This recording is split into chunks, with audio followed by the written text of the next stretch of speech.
இதுக்கு தான் நான் ஒரு வீடியோ ரோப்ல போட்டிருந்தேன். துபாய் குறுக்கு சந்து துபாயிலே இருந்துட்டா இந்த அக்கப்போர் இல்லன்னு. பாத்தீங்களா இப்ப எவ்வளோ அக்கப்போரா இருக்குன்னு. குந்தவையை வீட்டிலேயே குந்த வைக்கவும் பிரச்சனை வராமல் இருக்க என கூற அரங்கமே கைதட்டியது. இப்போ பார்த்திபன் அவர்கள் மேடையில சொன்னது பேசும் பொருளா மாறிடுச்சு. நாம எல்லாமே அன்னைக்கு ஆதங்கப்பட்டோம் தானே. இதத்தான் ஆதங்கப்பட்டோம். அவரு கொஞ்சம் வித்தியாசமா சொல்லிட்டாரு. குந்தவிய இனிமே வீட்டுக்குள்ளேயே குந்த சொல்லிடுங்க. வெளியில வந்தா பிரச்சனையா ஆகிடும்.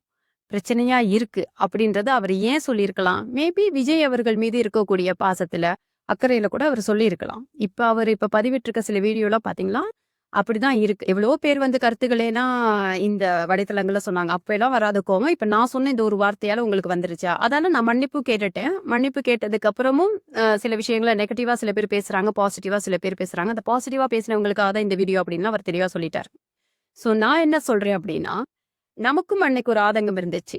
என்னதான் வந்து விவாகரத்து ஒண்ணுன்னு சங்கீதா அவர்கள் பதிவு செய்திருந்தாலும், நம்ம தளபதி வந்து இது அவ்வளவு வொர்த் இல்ல நீங்க விட்டுருங்கன்னு சொன்னாலும், ஆனா நீங்க போட்ட அந்த ஒரு பொறி, அன்னைக்கு திரிஷா அவர்களோட திருமணத்துக்கு வந்த அந்த பொறி, இப்ப தீயா பரவி அத பற்றியே பேசும் பொருளா மாட்டிடுச்சு நடிகர்களையும். இதுக்கு தான் நாங்க அன்னைக்கு குந்தவின்னு சொல்லாம, இது இப்ப தேவையா அப்படின்னு நம்ம கேட்டோம்.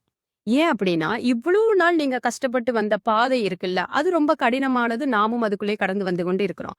அப்போ இந்த ஒரு விஷயத்தால மக்களை எவ்வளோ தூரத்துக்கு சங்கீதா, த்ரிஷா, விஜய் அப்படின்னு ஒரு ஒரு பூதாகரமான ஒரு விஷயத்துக்குள்ள இன்வால்வ் பண்ண முடியுமோ, அந்த அளவுக்கு மீடியாவும் சரி, அரசியல்வாதிகளும் சரி, இப்போ நடிகர்களும் சரி, அதுக்குள்ள இன்வால்வ் ஆகி பேச ஆரம்பிச்சுட்டாங்க. இது அன்னைக்கு நடக்காம இருந்திருந்தா, ஒன்லி உங்க வைஃப்க்கும் உங்களுக்குமான விவாகரத்து மட்டும் பேசப்பட்டிருக்கும். ஸ்டில் அவங்க உங்க வைஃபா தான் இருக்காங்க இல்லையா? அப்போ என்னைக்கு நமக்கு ஒரு நண்பர் இருக்கிறாங்க அப்படின்னா, அவங்களுக்கு ஏதாச்சு ஒரு கெட்ட பேர் வர்ற மாரியோ, இல்ல அவங்களுக்கு ரொம்ப நம்மளால அவங்களுக்கு ஒரு கஷ்டம் வர மாரி இருந்தா நம்ம என்ன செய்யணும்? உண்மையான நபர்களா கொஞ்சம் தூரம் ஒதுங்கி நிக்கணும். அப்ப இத்தனை வருஷம் சினிமா ஃபீல்டுல இருக்க நீங்க, 40 வயசு, 42 வயசுக்கு வந்த ஒரு பெண், உங்களுக்கு கண்டிப்பா அறிவு இருக்கும். இந்த அளவுக்கு ட்வீட் பண்ணி நீங்க பார்த்திபன் அவர்களே திட்டும்போது, அப்போ உங்களுக்கு அறிவு இருக்கும். நீங்க என்ன சொல்லியிருக்கணும் விஜய் அவர்களுக்கு? அவர் கூட நான் அப்படியே ஆமா அப்படிதான் என்னன்னு சொல்லி உங்கள கூட்டிட்டு வந்திருந்தாரும் இல்ல. இது அதுக்கான தருணம் இல்ல. உங்களுடைய பாதை வேறு. அத பாருங்கன்னு நீங்க கொஞ்சம் விலகி நடந்திருந்தா, இன்னைக்கு இவ்வளோ பிரச்சனையும் வந்திருக்காது. அவங்க சொல்லியிருந்தாங்க சங்கீதா அவர்கள்.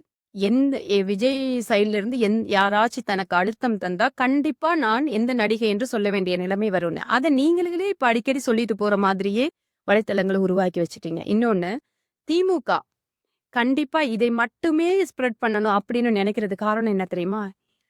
இருக்கக்கூடிய எல்லா பிரச்சனைகளையும் மக்கள் காணாம, இத மட்டும் ஃபோக்கஸ் பண்ணி பேசிட்டா, நீங்க வந்து தேர்தல் வரைக்கும் யாருக்கு ஓட்டு போடுவீங்க? ஆட்டோமேட்டிக்கா போய் திமுகவுக்கு தான் ஓட்டு போடுவீங்க.